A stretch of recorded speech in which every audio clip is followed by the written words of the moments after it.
You know, we covered a lot of situations today as we get close into deep game preparations for New Mexico State. So it was important to cover those situations. We're going to continue to work hard, I think we're going to have all our guys back at 100%. So we're excited about that. So questions. Coach, it seems like you guys, are pretty comfortable with moving guys from offense to defense over the years. I guess, can you kind of take me through where that philosophy sort of comes from? Well, you look at athleticism, and one of the things we try to do, and, we're certainly not perfect, is project athleticism and find guys. Typically, when you're a developmental program, the guys that you're going to recruit a lot of times have not played that position in high school. And you take a guy that's got some ability, and I'm assuming you're going to talk about Trey. That was our thought process. Initially, he came in as a linebacker, and we feel like he's got a great promise for us to play on defense. He's a great special teams guy, and so to really make an impact there. You talked about the addition of depth after yesterday's practice that allowed this move to happen. What have you seen from freshman Javon Bigelow that's kind of gotten him in the mix?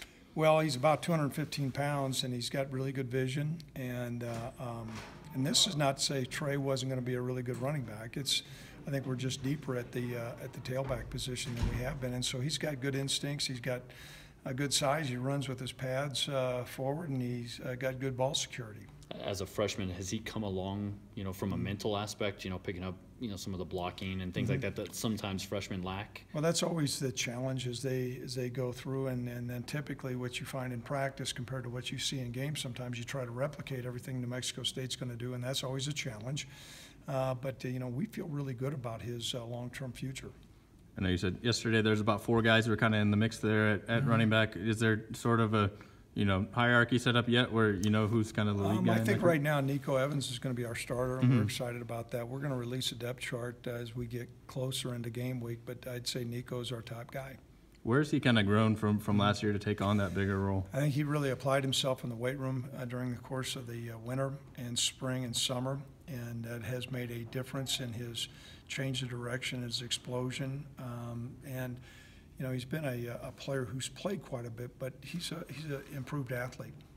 You talked about earlier in camp maybe the one decision being at cornerback. What have you seen from C.J. Colden that you feel like as a redshirt freshman has allowed him to kind of elevate towards a starting role? Well, last year he was able to work up with our group a lot. No, we didn't play him, but he got a lot of practice repetitions, and he's a really good athlete. He was a Division I basketball player, recruited out of high school, and he's got good leaping ability, good ball skills. He's got good length, and he's really applied himself. Coach Richardson done a good job with him. He runs the field well. I think he's got a really bright future. Does he remind you of anybody that's kind of come in the last couple of years, maybe a Tyler Hall or somebody along those lines a little bit? Different type of player than Tyler. I would say because of his length, no, I think he's pretty unique. I know you've seen a lot of good things from Jelani. Are he and Keon kind of competing for that third cornerback spot? Or different things that they do. Yeah. Certainly Keon has had a great spring and summer, and steady, more than steady Eddie. Jelani has really shown some great athleticism as well, and that's typically at corner. If you're a young player and you've got some good skill sets with your athleticism, you can get on the field closer.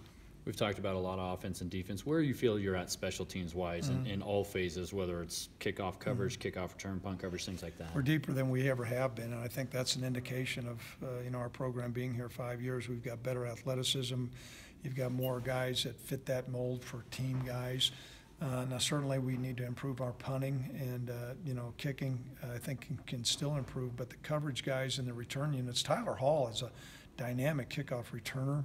And so we've improved. I think Austin Conway is going to be an excellent punt returner. And so that's a big portion of the game. A lot of times fans don't want to focus on that, but the ball moves more in special teams than any other play. And nothing affects scoring more than field position, and nothing affects field position more than special teams. Is there something that you've kind of emphasized punting game-wise to try and maybe flip the field a little bit more if you're not going the way you want to offensively? Well, first of all, I think moving the ball and field position for our defense is going to be critical. And Tim and I have spent a great deal of time during this fall camp working, trying to refine his punting stroke.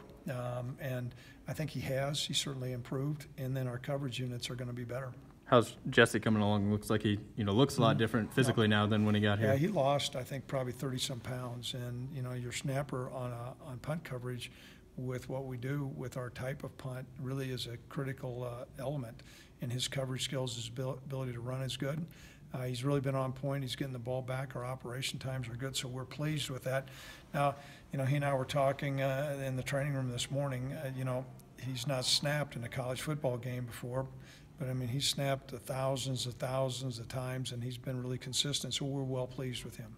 Is there anything, I guess, lastly, that you really feel like you need to get done in these last 3 days of fall camp? No, there's a lot. First of all, our opponent is an excellent opponent, and to hone in on these, different schemes that we're doing is going to be important.